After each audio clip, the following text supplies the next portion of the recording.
bukan hanya ayam kampung. Sekarang banyak sekali di kalangan masyarakat menengah ke bawah juga membudidayakan ternak entok, baik itu skala rumahan maupun skala besar. Tentunya hal ini cukup baik responnya untuk nilai pasar, dan tentunya untuk kebutuhan pasar pun akan bisa tercukupi dengan banyaknya para peminat peternakan entok di kalangan masyarakat menengah ke bawah.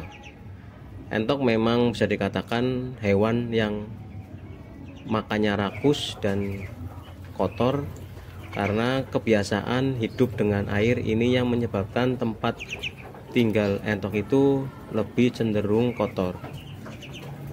Seperti halnya bebek, entok juga memang lebih suka bermain dengan air, walaupun tidak kuat dengan dingin.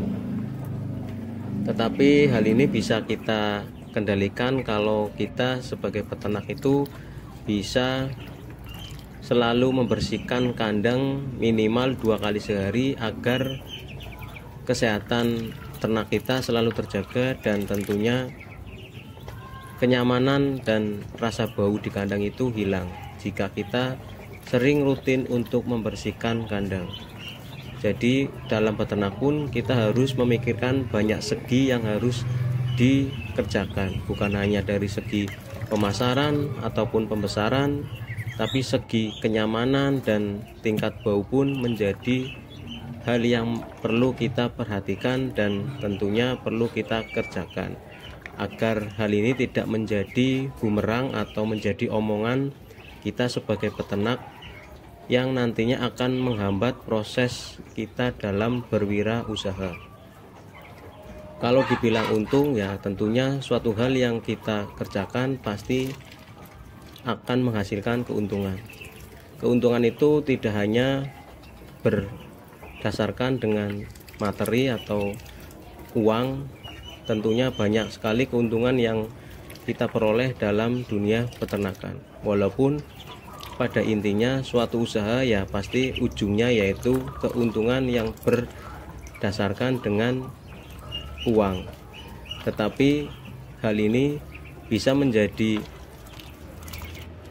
penghalang kalau kita selalu mendasari suatu usaha dengan uang, karena jika kita berorientasi dengan keuntungan, pastinya kita akan takut untuk melangkah jika dalam berwirausaha itu akan mengalami kegagalan.